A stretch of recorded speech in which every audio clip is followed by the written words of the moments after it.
myself for the literal terror I'm about to share with you. I don't even know if this is the place for a story like this, but I can't think of anywhere else to talk about it, and I just need to put it out there.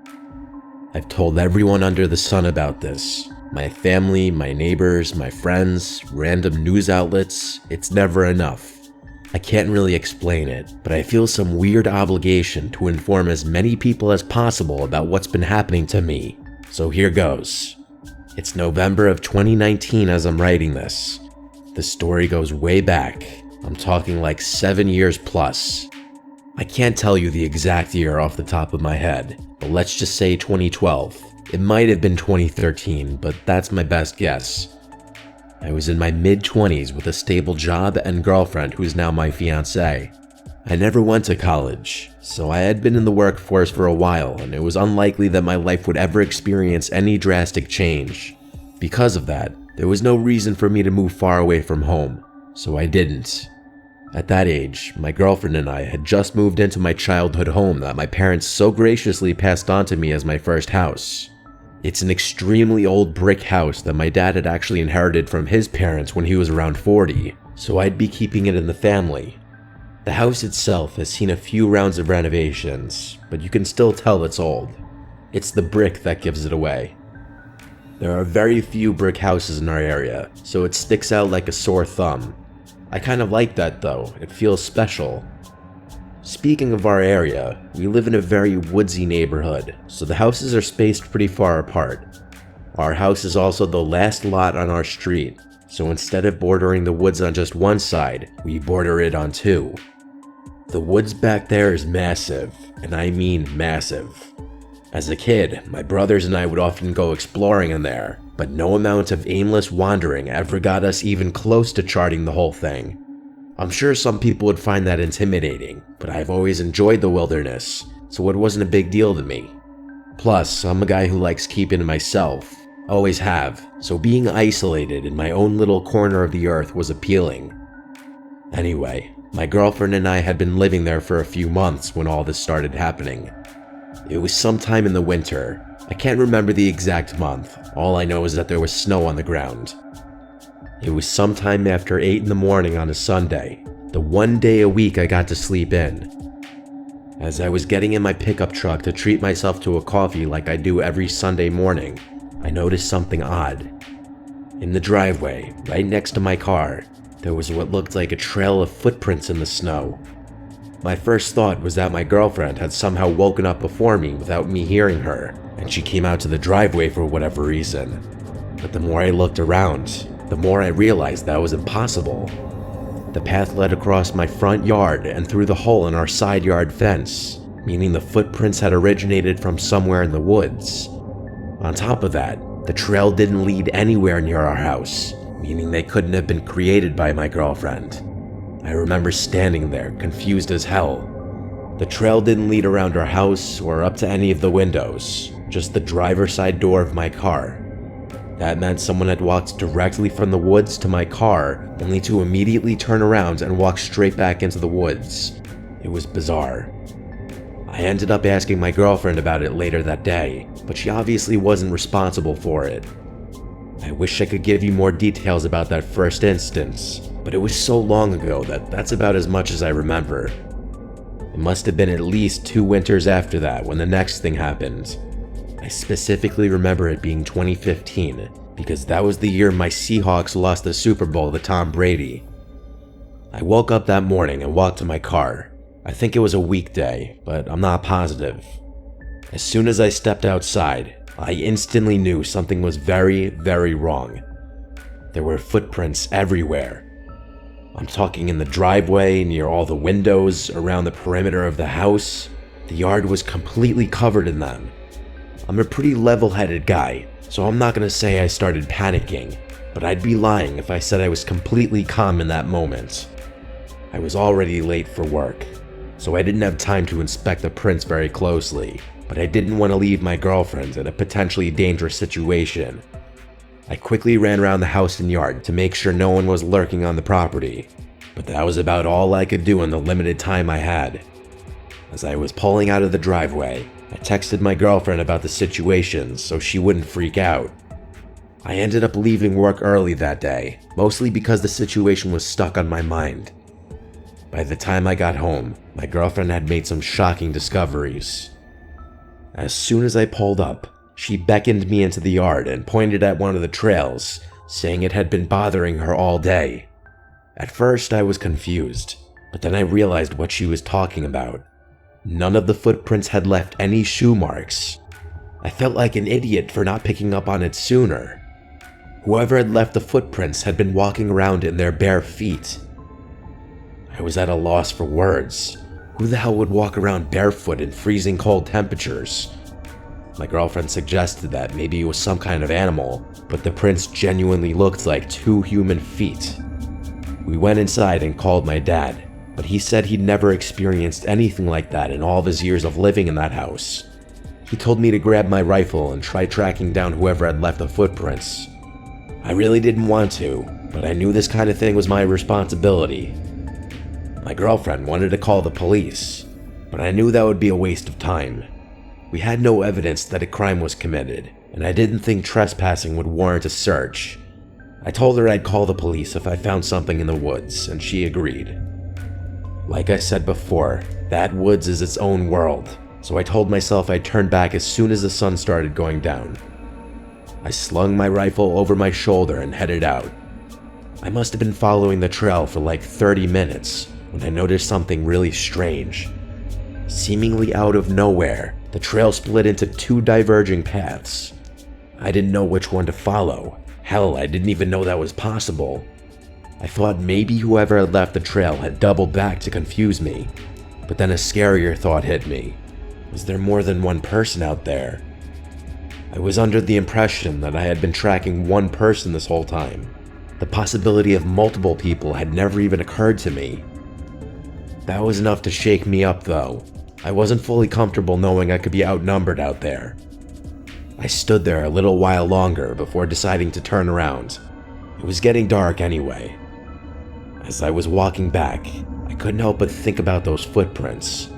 I felt like I would have noticed if 2 people were trying to walk in the same footprints. There's no way the person in the back could have done it without messing up at least once. And then I thought that maybe someone had walked backwards from deeper in the woods to make it look like there had been 2 people there the whole time. And then, obviously, there was the possibility that it was just one person who doubled back on himself. Maybe someone had been carrying another person on his back and just got tired.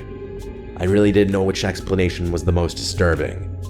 We did end up calling the police that night, but as I predicted, they told us there wasn't much they could do without definitive evidence of a crime. I told my girlfriend I was going into the woods again the next morning, but it snowed pretty heavily that night, so there were no prints to follow anymore. My girlfriend was obviously terrified, but there was literally nothing we could do. Luckily, that was the last thing that happened that winter.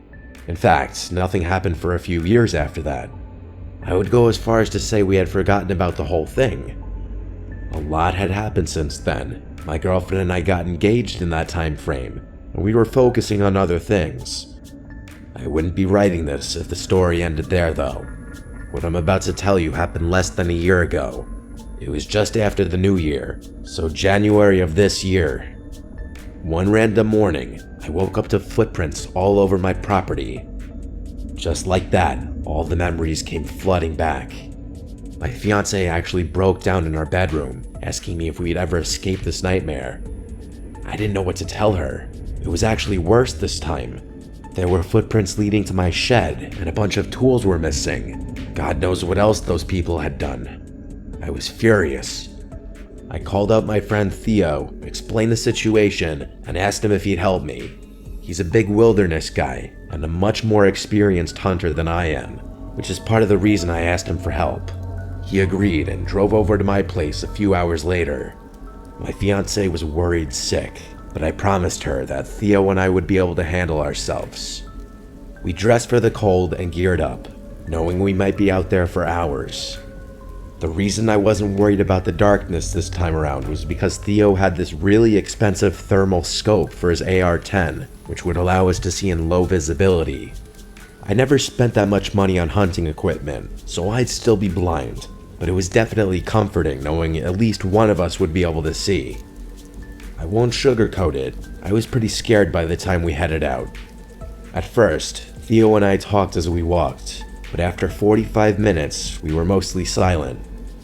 It's like the seriousness of the situation hit us both at the same time. I remember praying to God that I hadn't dragged Theo into some horrible situation. I'm not sure how long we walked after that, but eventually, the tracks once again split into two sets of footprints.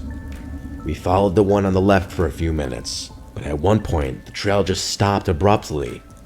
We retraced our steps back to the split, and Theo made a comment about whoever left the tracks really didn't want to be followed. I didn't want to think about it, so we just kept following the footprints in silence. I'm not kidding you. There were at least 3 other dead ends that forced us to retrace our steps, wasting valuable daylight. I remember thinking how remarkable it was that someone could walk backwards so perfectly that a trail of footprints didn't look like it had been stepped on multiple times. I'm telling you, it wasn't normal. The one upside, which Theo pointed out to me, was the dead ends likely meant we were tracking just one person. Eventually, it started getting dark. We were really deep in the woods at that point. I didn't recognize my surroundings at all. The trail of footprints didn't diverge for a long time after that. Theo said whoever we were tracking had probably given up trying to make dead ends. Another 5 minutes or so passed, and the footprints started getting noticeably deeper. We were getting closer. At one point, another set of footprints appeared right alongside the original. Theo cursed and whispered that he had been wrong, and that we were probably tracking 2 people. The sun was basically all the way down now, so Theo was checking his scope every so often. The snow gave me some visibility, but I'll be honest, I probably would have turned around had it not been for Theo's scope. We were walking in complete silence. Out of nowhere, I felt Theo's arm reach against my chest, motioning me to stop. I looked at him, and he was looking straight ahead through his scope. I couldn't see what he was looking at, so I just kept looking at him. It looked like he was holding his breath. I had never seen him so still. After a good 20 seconds, he slowly made his way over to the nearest tree and crouched down. I followed suit, not even questioning why. He looked through his scope again, and I could see his hand begin to tremble slightly. Another 20 seconds of complete silence. I was dying of suspense, so I lightly tapped his shoulder. He lowered his rifle and silently handed it to me. I looked through the scope and had to fight back a scream. There were 4 figures huddled in the snow. At first I thought they were bears, but I quickly realized they weren't. They were human beings. 2 of them were large and hunched over, and the other 2 were smaller. The smaller ones were clinging to a nearby tree, wildly jerking their heads around. They were eating something. I couldn't make out faces or details. Thermal scopes don't give you that, but I could see enough to know they were naked. It was the most terrifying thing I have ever seen with my own 2 eyes. Eventually, the larger ones picked up the smaller ones from off the tree and placed them on their shoulders. They then began walking deeper into the woods. Theo and I sat under that tree for what felt like an hour. We didn't dare move until we were positive that there was no way those things could hear us.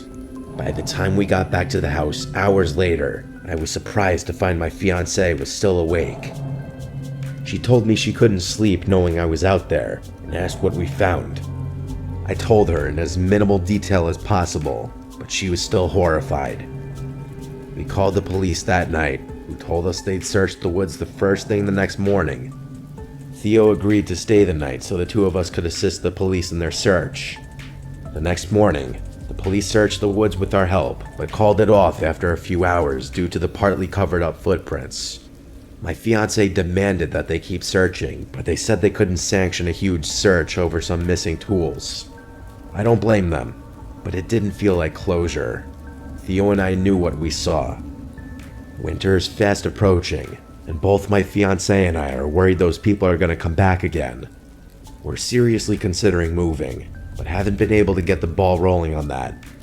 I don't really know what to think. Like I said earlier, I've told everyone I can about what's been happening to us. It's literally been going on for years. None of my neighbors have ever experienced anything like this, which doesn't make sense to me. I don't know why my house is getting targeted or what those people even want. Some of my friends think they're harmless, but other people tell me I'm in grave danger. I think I'm gonna try and seal off my yard from the woods, but I don't know what else to do besides that. Hopefully we can move out soon.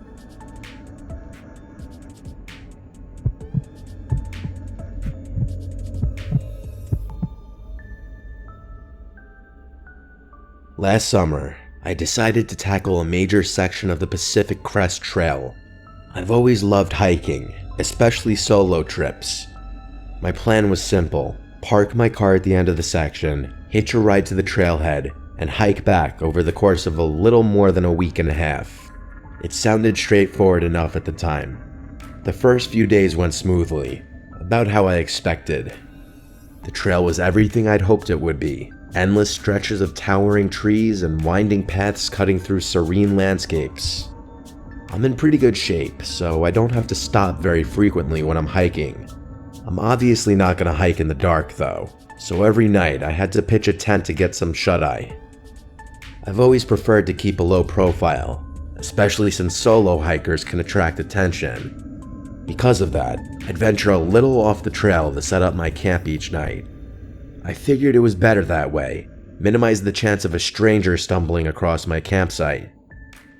Up until the third night, everything was perfectly fine, but what I'm about to tell you is the reason why I'm taking an extended break from hiking or any kind of wilderness exploration for that matter.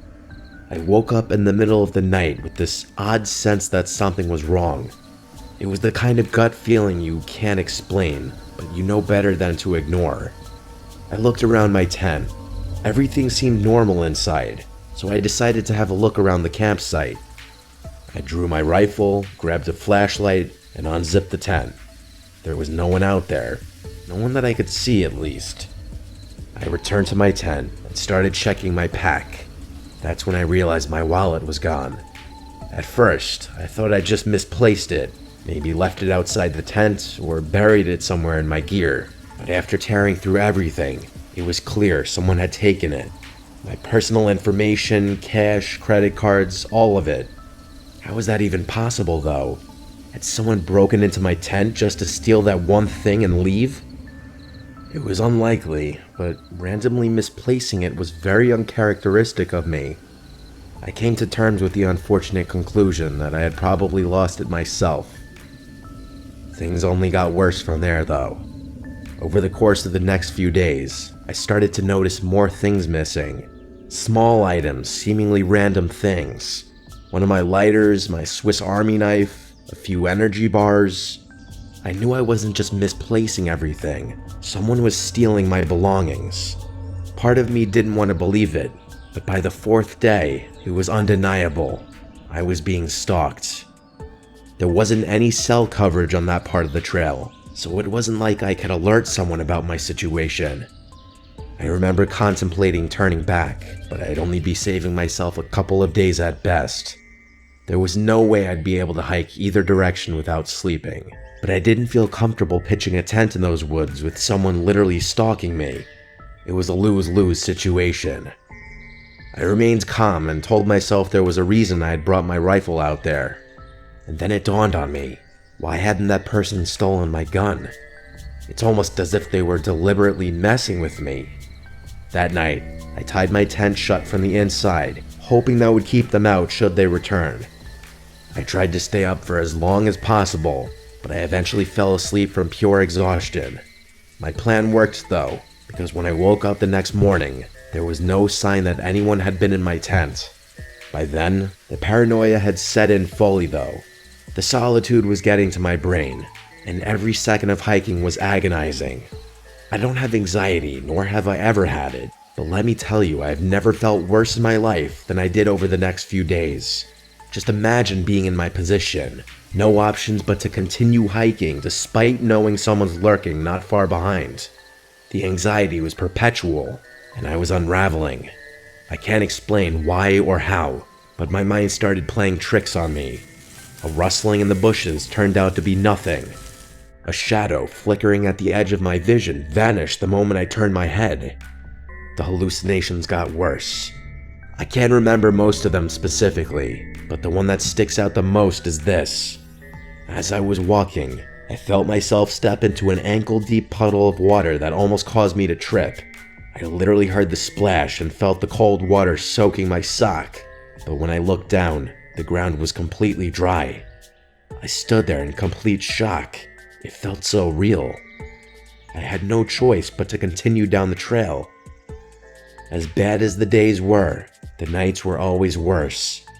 I tied my tent shut and slept next to my rifle, but nothing made the anxiety go away. At one point, I had to splash cold water on my face to calm myself down. The hallucinations mostly subsided after that. I'm not sure what I would have done if they had continued. The next night, I woke up to the sound of footsteps walking around my campsite.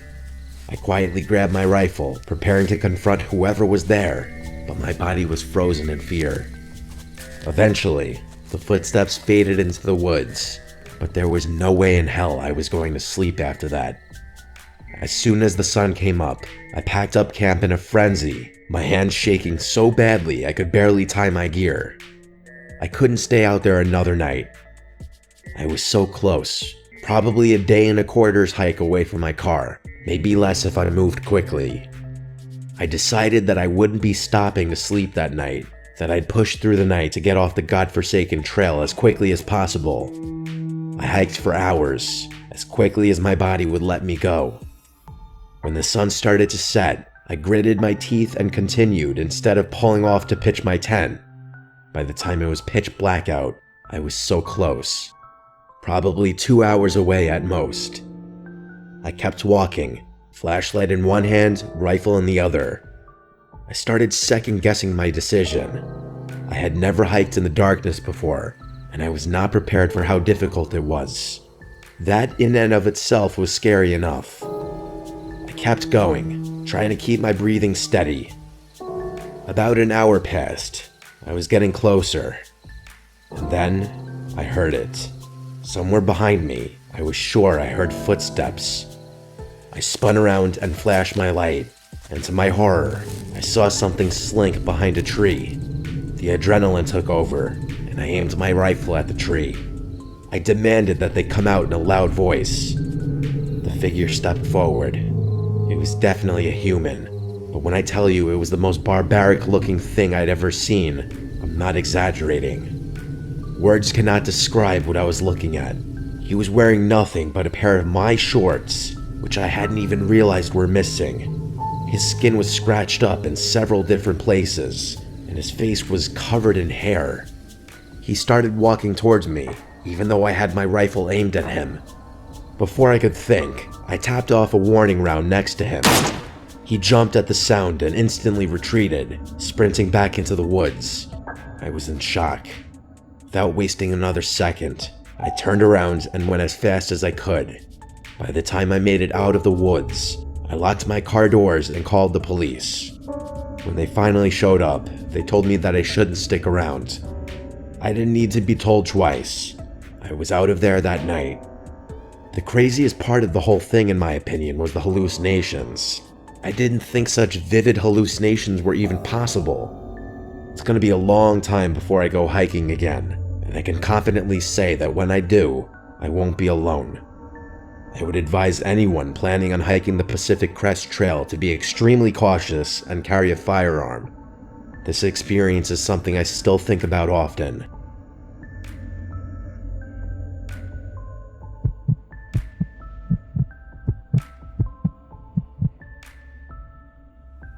I apologize in advance if I mess up any details about the story I'm about to tell. This is something that my best friend told me multiple times several years ago now. It's one of those stories so unsettling you can't shake it even after hearing it more than once. My friend's dad was a logger, specifically a tree saw operator. For those who don't know, a tree saw is a massive machine capable of cutting down giant trees and slicing them to specific lengths. His job meant long, grueling hours, often alone in the deep, secluded forests of the Pacific Northwest. The way his logging crew worked, he was paid based on the number of trees he cut down rather than the hours he worked, so he would often push himself to work 16 to 20-hour days to finish jobs as quickly as possible. After he and his coworker finished their part, the rest of the crew would come in to clear the felled trees and transport them to the mill. While he spent about half of his time working alone, the other half was spent with his friend Griffin, another tree saw operator. They used radios to communicate, especially when they worked on opposite ends of the same job site. A number of years ago, my friend's dad and Griffin were assigned to a remote job site high up on a mountain. It took the company over 3 weeks just to clear a road wide enough for their trucks and equipment to make it to the site. By the time they began work, they were positioned in an extremely desolate part of the mountain. They were already 10 days in, making good progress, when they started hearing strange chatter over their radios. At first the voices were muffled, just faint, static-laden murmurs that didn't make sense. They tried switching channels, but no matter what they did, the chatter followed them. Anyone who's used a standard radio knows how strange that is. It should be impossible for anyone to follow you when you're switching channels. As they progressed farther up the mountain, the voices became more distinct. They couldn't hear full conversations, but based on what they could hear, they both agreed that the tone of the conversation fragments felt off. My friend's dad said it sounded almost casual at times, but the content was unintelligible. They also started finding strange signs that people had been there before them. Random containers, footprints in the dirt, and small makeshift campsites. Like I said before, they were in a place so remote it was practically inaccessible, so these discoveries were deeply unsettling. No one should have been up there. One day, Griffin came across a tent hidden just off a trail and called my friend's dad over. They decided to investigate. Inside, they found a single sleeping bag and a duffel bag filled with the most disturbing things imaginable. Multiple pairs of children's underwear, duct tape, rope, and crude sketches of children being molested.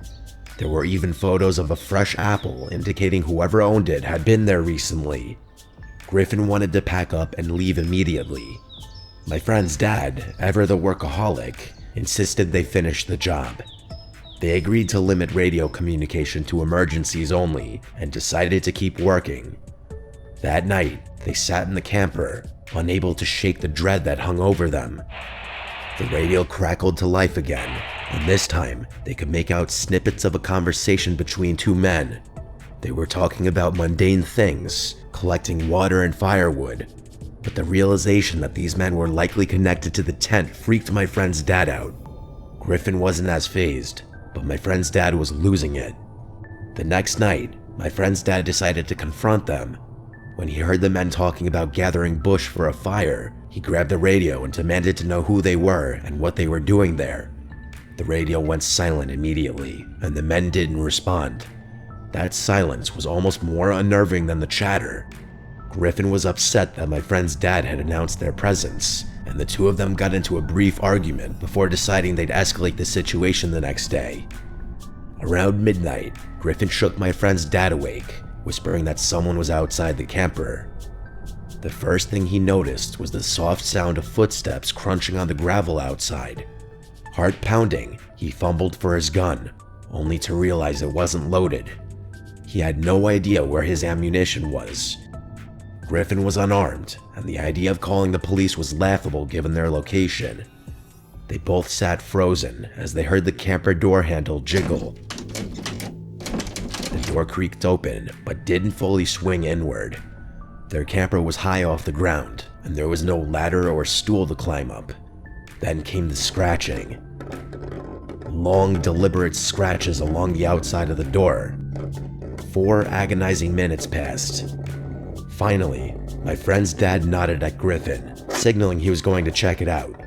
He moved quietly toward the door, gripping a flashlight in his shaking hand. Just as he reached the door, it burst open, and he was struck across the face with a knife. His pain was blinding. He fell out of the camper, hitting the ground hard. Before he could recover, a man was on top of him, pressing the knife against his neck. Another man appeared, kicking him repeatedly in the head. Griffin, without hesitation, leapt out of the camper and tackled the man with a knife. The second man bolted into the darkness, and the one Griffin had tackled scrambled to his feet and followed. They disappeared into the forest. Griffin helped my dad's friend back into the truck, and they drove 2 hours to the nearest hospital. It was bad. His face was a bloody mess, and there was a cut across his eye so severe it permanently damaged his vision. They reported the attack to the police, but nothing came of it. 2 weeks later, as the rest of the logging crew finished the job, one of their coworkers was found bound, gagged, raped, and murdered in a ditch. No arrests were ever made.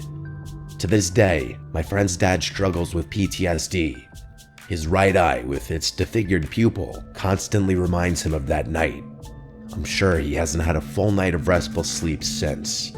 I've been terrified of deep woods for a long time now, mostly because of my friend's dad's experience.